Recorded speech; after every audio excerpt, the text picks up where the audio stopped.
که په یو مسله کې د دوو ګواهانو ضرورت وي، یو سړی وایي چې زما ګواه الله دی او د الله رسول دی صلی الله علیه وسلم، نو داسې ګواهي په شریعت کې قابل قبول ده که نه؟ د چې دا خبره کړې ده که نه چې الله زما ګواه دی، نو الله خو ټیک د ګواه دی، خو ده چې دا خبره کړې چې نبي علیه صلات وسلام زما ګواه دی، فقهای کرامو دې ته کفر ویلی دی. څه کفر؟ ځکه الله خو حاضر دی خو نبي علیه صلات وسلام خو حاضر نه دی. دا عقیده خو د کفر عقیده ده، د شرک عقیده ده. نو فقهای کرامو ذکر کړي، الدر المختار ذکر کړي، رد المحتار ذکر کړي، ملتقى الابحر ذکر کړي، ام الله علی قاری رحمت الله علیه په شرح د فقه اکبر کې هم ذکر کړي دي چې دا سی ویل چې زما ګواه الله دی او رسول دی، نو الله خو ګواه دی، خو که چا رسول وي صلی الله علیه وسلم چې هغه هم زما ګواه دی، نو په دې سړي خطره د کفر ده. ښه، او دویمه خبره دا ده چې سړی وایي چې زما الله او د الله رسول ګواه دی. صحیح ده؟ نو رسول خو ګواه نشي جوړېدی، ګواه خو هغه چې حاضر وي، هغه مسلې لیدلي. نو الله ګواه جوړېدی چې نبي علیه السلام ګواه نشي جوړېدی. یو کس ما ته وایي زما الله ګواه دی که نه، نو ما ورته دا خو زه نه منم. وایي ولې نه منې؟ مې الله په خپله وایي چې ګواهان دوه پکار دي، نو ته څنګه یو غواړې؟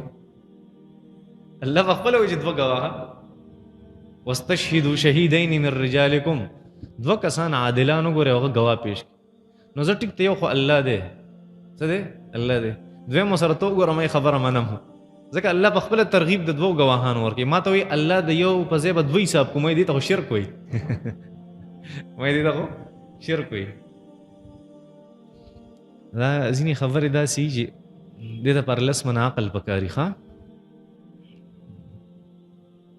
بعضې میډیکل سینټرو کې زنانه د سړو او سړي د زنانو الټراساونډ کوي. د دې مسلې لږ وضاحت وکړي. دا بالکل ناروا او ناجایز دي. ښه، بالکل د دې هېڅ ضرورت نشته چې زنانه د نارینه له یا نارینه د زنانه له الټراساونډ کوي. شته په پېښور کې داسې میډیکل سینټر او د الټراساونډ سینټر چې په هغې کې داسې کېږي. دا بالکل ناروا او ناجایز دي او نه د دې څه ضرورت شته، ځکه چې داسې الټراساونډ سینټر هم شته، داسې میډیکل سینټر هم شته چې په هغې کې زنانو دپاره زنانې او سړو دپاره سړي.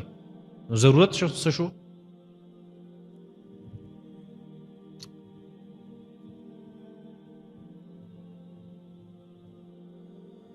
زه چې دا بار بار دا خبره کوم چې دین اسلام هغې کې زنانو تعلیم هم شته، هغه دې دپاره ویم چې زنانه ډاکټرانو ضرورت دی.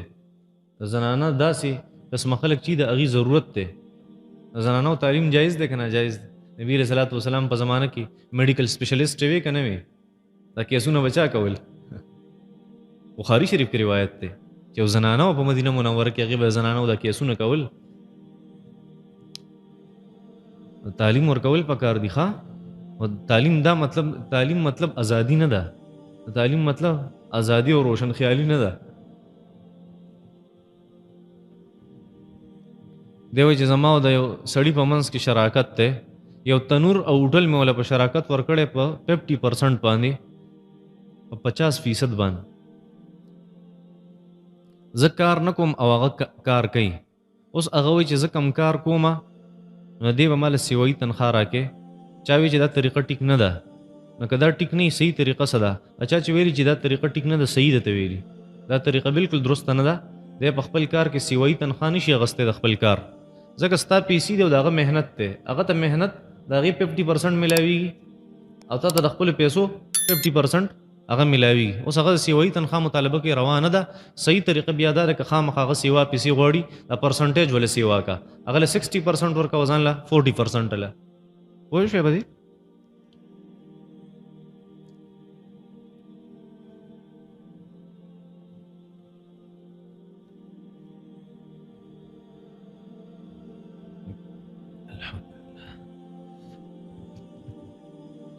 واقعه مشهوره د حضرت فاطمه رضی الله عنها چې دا د یو یهودي واده له تللی وه، د هغه دعوت قبول کړی و.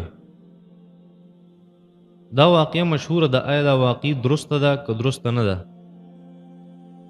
دا واقع د شیعهګانو په کتابونو کې ده چې حضرت یو یهودي راغلی و که نه، وایي نبی کریم صلی الله علیه وسلم دروازه وټکوله، نبی علیه صلات وسلام خواله راغی او نبی علیه صلات وسلام ته وی چې زما په کور کې پروګرام دی د واده، زما د لور، او ته داسې وکړه چې د حضرت فاطمه ته زموږ ګاونډي نو د ګاونډیانو حق دی نو د خپل لور دې راولېږه. نبی علیه الصلاۃ والسلام وفرمایل چې د هغې خاوند شته حضرت علي رضی الله تعالی عنہ د هغه نه تپوس وکړه. وایي د حضرت علي نه یې تپوس وکړو نو حضرت علي ورته وفرمایل چې فاطمه رضی الله عنها هغه عاقله بالغه ده، د هغې سره خپل اختیار په خپل لاس کې دی،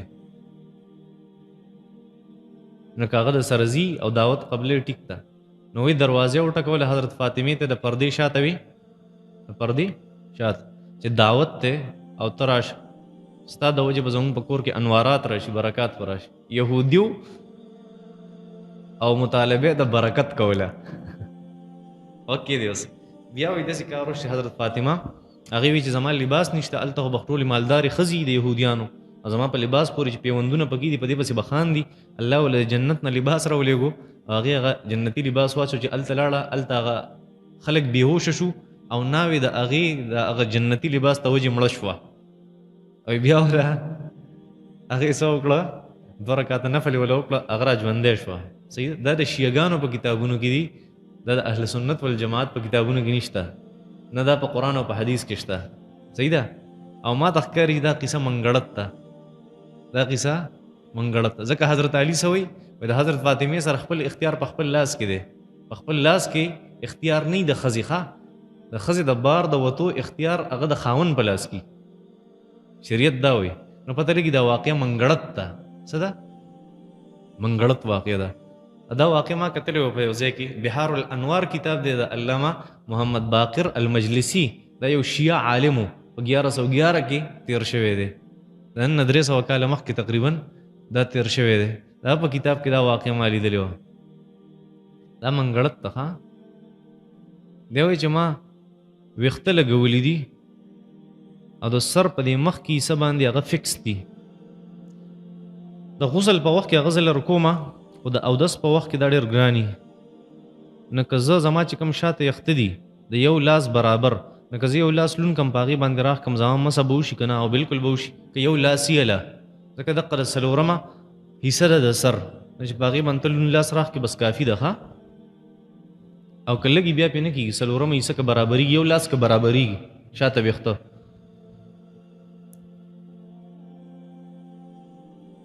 یو زنانه که د خپل محرم د اجازت نه بغیر د کور نه وځي نو وتی شي که نه، شریعت ته دې په باره کې څه وایي؟ ګوره د زنانه 2 حالت دي، یا به دا د پلار کوي یا به دا د خاوند کوي.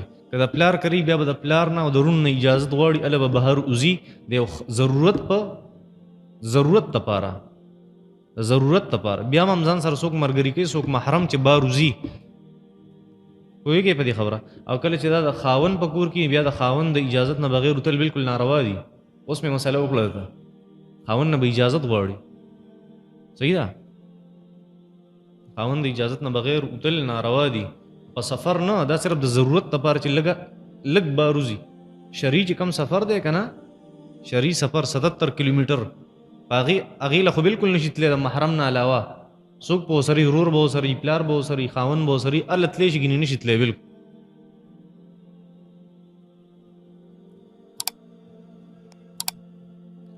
په فیسبوک باندې یو پوسټ راغلی و چې په 14 اپریل 2021 باندې رمضان المبارک لومبۍ روژه ده. نبی علیه السلام وفرمایل چې چا د رمضان د لومبۍ ورځې خبر چاله ورکو، په ده باندې جهنم اور حرام دی. ولې داسې د لمده خوړ خیرات جهنم اور حرام دی، سرمن به مو واړئ. صبر وکړه، رمضان المبارک خبر. دا ټولې منګړت کیسې دي د فیسبوک چې راځي که نه، د چا تر دې خبر ورکې جهنم اور به حرامي او 70,000 نیکۍ پې میلاوېږي. دا ټولې منګړت کیسې دي فضول. بیګا مونږ نازو په دې خبره کوله، د دنیا دیندار خلکو ځان شرمولی دی. د وظیفو کتاب پیدا کړي او په دې وظیفه سره دا کېږي او په دې وظیفه سره دا کېږي، او فیسبوک باندې دا ویډیوګانې شیر کوي او په یوټیوب باندې. داسې نه پکار، دا مناسب نه دي. ځکه دعاګانې مونږ هغه منو چې مونږ ته څه قرآن ښودلي، سره ته حدیث ښودلي، یا زمونږ د امت اجماعي په هغې باندې دا کول غواړي. د ځان نه فضول د وظیفو کتابونه پیدا کوي او دا وظیفې سره دا کېږي او د جهنم اور حرامېږي. ایو پکې ویلي و د درود شریف چې وایي څوک دا پلان کې درود شریف وایي جهنم اور پې حرامېږي. ما په درود شریف ته مانه لاړ شي جنت ته. صبر پردې حق وخه پردې پولی وخه او درود شریف وای بیا وځي جنت. داسې آسان کار خو نه دی.